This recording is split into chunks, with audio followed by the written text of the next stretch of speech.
We believe that a woman's body isn't broken, that her cycle is a superpower, that she is strong and she's created beautifully. We believe that a woman deserves the very best care and support.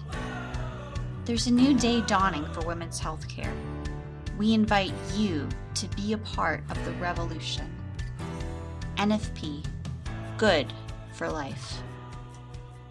Just talk to them about how their bodies work, how to appreciate their fertility, and just really our goal is to inspire wonder and awe and tell them how awesome they are. Really, I was introduced to NFP when I was a teenager, when I was 18. And so I'd gone to Catholic school my whole life, but really didn't know a whole lot about natural family planning and how it all worked. At least I don't remember learning about it. Nothing that stuck, at least.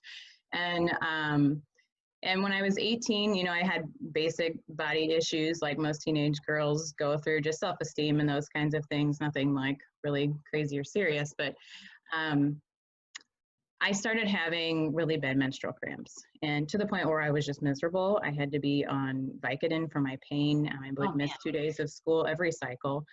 And my youth minister at the time, him and his wife were going through a struggle with infertility. And she recommended that I try and call her doctor and see if I could get an appointment, which I did, and I was able to, by the grace of God. And he recommended I start charting, and I'd never heard of this charting thing. And learned how to do that. And about 3 months in, he said, you know, I really think you have endometriosis. And turns out I did. I had surgery for it, and my pain was nearly non-existent after that. And so I stuck with charting. It's amazing you got that diagnosis so early on as a teenager. Yeah, I think I was kind of a classic case. But it's funny, so along with the health issues, as I continued to chart, I noticed that my perception of myself was changing a lot. I was starting to see myself less as just something to be looked at, and more the power within my body. And it sounds kind of cheesy, but I was more than just that.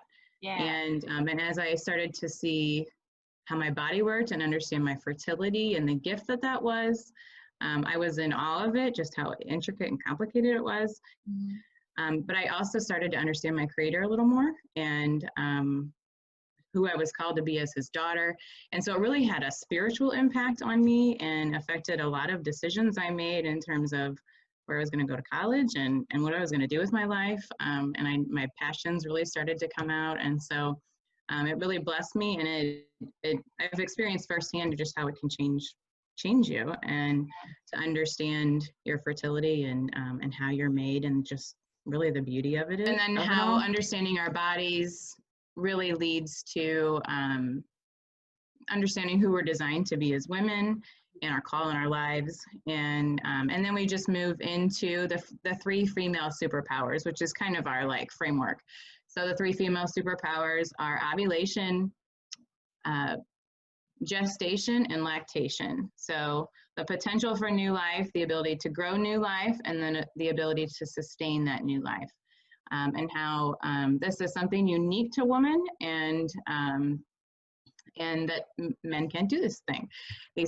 And so, so that's unique to us, and to just take pride in that, and to be in awe of it. And then we focus mostly on ovulation and menstruation. And so teaching them how the sexual characteristics develop, and what the phases of the menstrual cycle are. I think a lot of times young girls just want to know, am I normal? Like, what I'm experiencing is normal, and maybe a little bit afraid to talk about that sometimes, maybe with their moms or in their social circles, whatever. And so it gives them an opportunity to ask questions also, and to understand it through the lens of science. And so this is what's happening. This is how it all works. And so they can kind of evaluate themselves, like, is what am I experiencing normal?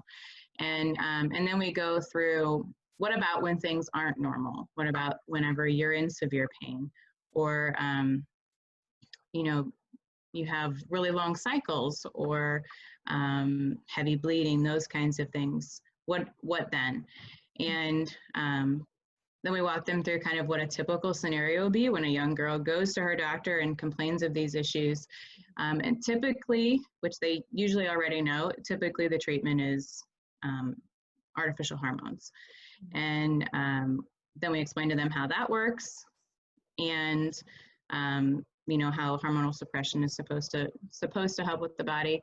And then we go into, but there is another approach. And so then we talk about naprotechnology a little bit, and how a doctor who uses naprotechnology to treat young women, how they might approach things differently and get to the root of the problem.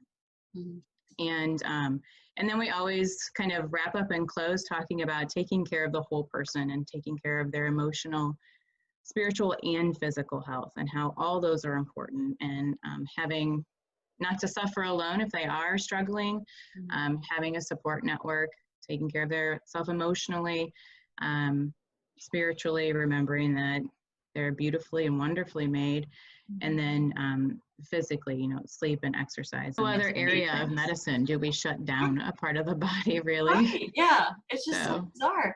But I can empathize, because if they're miserable and they're dealing with disease or dysfunction of some kind in their body, they're gonna hate it.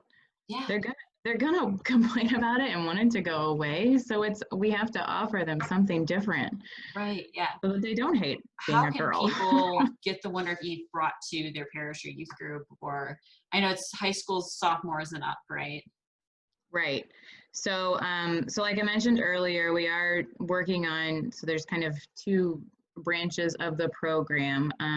We've focused mostly on the Wonder of Eve, but there is an option to have the Beauty of Eve, which is the one I talked about earlier with a little bit older. So that would be for like MOPS groups or young adult groups. But the Wonder of Eve is primarily for high school girls. And if people are local and want it to come to their youth group or their classroom, or a homeschool co-op or whatever the group is, if you just have a group of friends that want to hear the presentation, they can contact the Office of Natural Family Planning, the Archdiocesan office. And that phone number, I have it written down here, is 314-997-7576. And so that's for local people if they would want a presenter to come and do it. If you're watching and you're not local, and you're interested in, the program is in the process of being copyrighted, and will be available to purchase to fertility care practitioners or doctors. So you will have to be a fertility care professional to present it, and have an understanding and be able to do those things. It comes with the commentary. And that will be available. We don't exactly have a timeline right now, but if you want to be put on the list to be contacted when that is available, you can also call that number and let the NFP office know that.